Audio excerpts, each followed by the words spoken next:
warahmatullahi wabarakatuh. Perkenalkan, nama saya Sri Sartiman dari NIM A1P1244104. Jurusan Pendidikan Geografi kelas B. Adanya saya di sini ingin menjelaskan tentang geomorfologi umum. Selanjutnya kita akan ke materinya.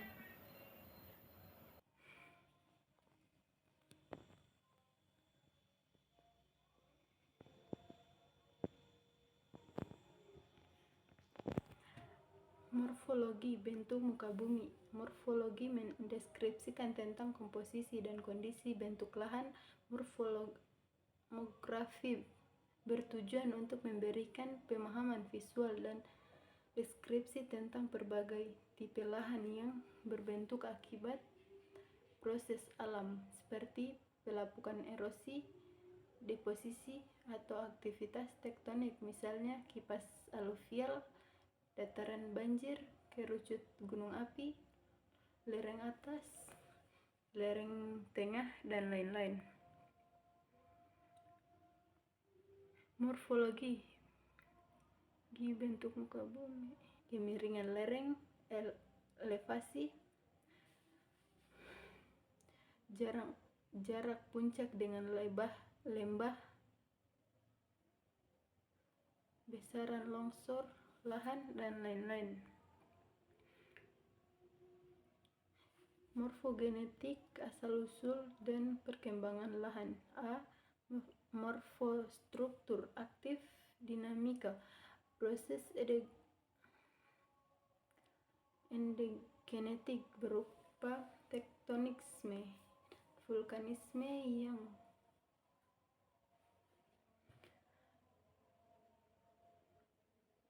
yang berpengaruh terhadap bentuk lahan, terbentuknya gawir, sesar, antiklinik, patahan terkait dengan gempa seperti erupsi masa lampau, dan lain-lain. B. Morfostruktur pasif dinamika, struktur kulit bumi dan litologi berupa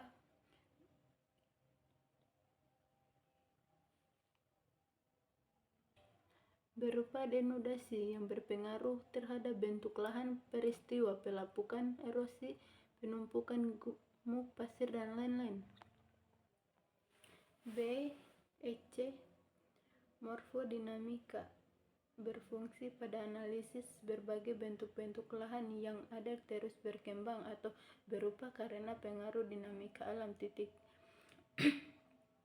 Dinamika proses eksogenetik yang mempengaruhi bentuk lahan dalam bentuk relatif, cepat banjir, erupsi gunung Merapi, dan lain-lain.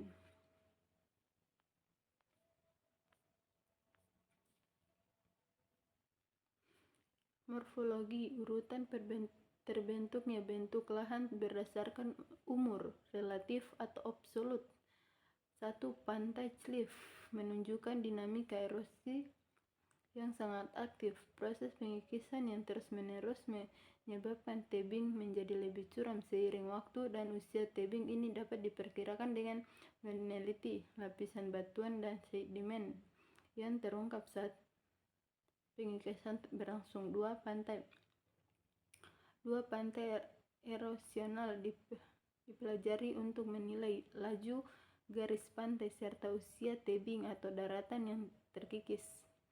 3. Pantai deposisional merupakan bukti dari fase stabilitas dalam sistem pantai di mana laju deposisi lebih tinggi daripada laju erosi.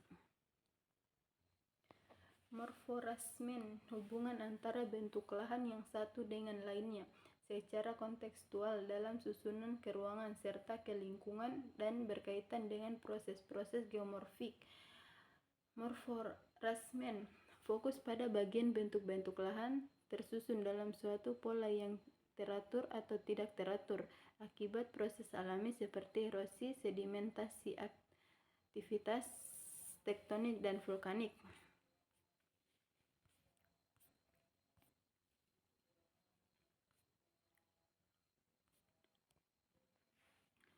Model dalam geomorfologi. Model ciptaan ideal dari kenyataan seperti aslinya, yang kompleks dengan maksud untuk menyederhanakan sehingga mudah untuk dipahami.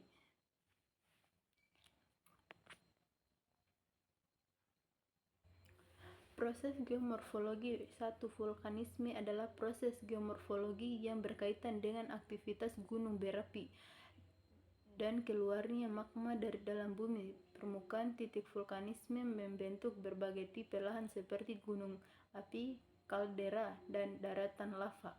2. Diastropisme adalah proses geomorfologi mencakup deformasi keraton diakibatkan gaya tektonik.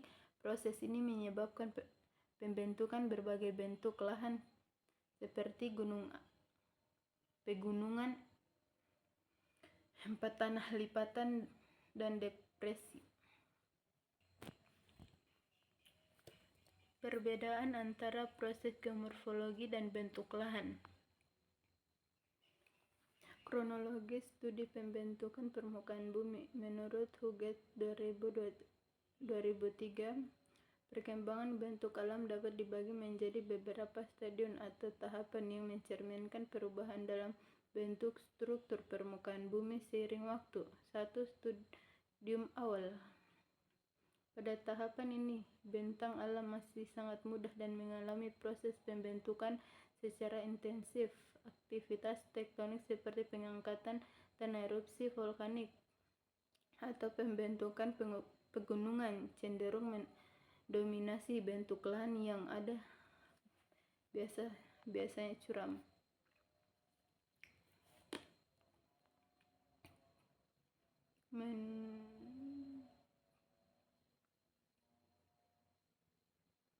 Sungai yang deras. Proses erosi terjadi sangat cepat karena lereng yang curam dan belum stabil. Stadium dewasa. Pada tahapan ini, proses erosi dan sedimentasi mulai menyeimbangi pengangkatan atau pembentukan lahan. Lembah mulai lebar dan sungai tidak lagi memiliki aliran.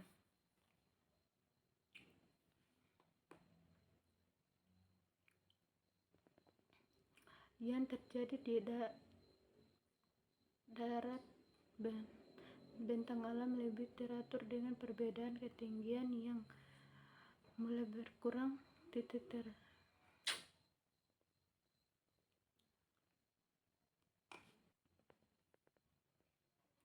Yang terjadi di darat bentuk alam lebih teratur dengan perbedaan ketinggian yang mulai berkurang.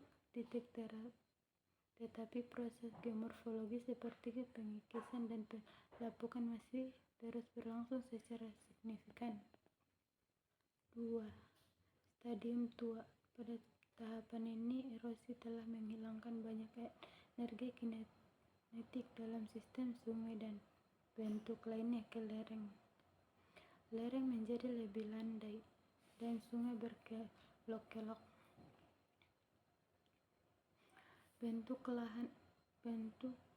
lahan pada stadium ini biasanya teratur berupa dataran luas dengan aktivitas geomorfologi yang relatif lambat dibandingkan dengan tahapan sebelumnya. Menurut Nugroho Dahari dalam pemaparan di YouTube, tahapan-tahapan ini penting untuk memahami sejarah evolusi suatu wilayah. Itulah materi singkat dari saya. Apabila ada kesalahan-kesalahan, itu datangnya dari saya sendiri.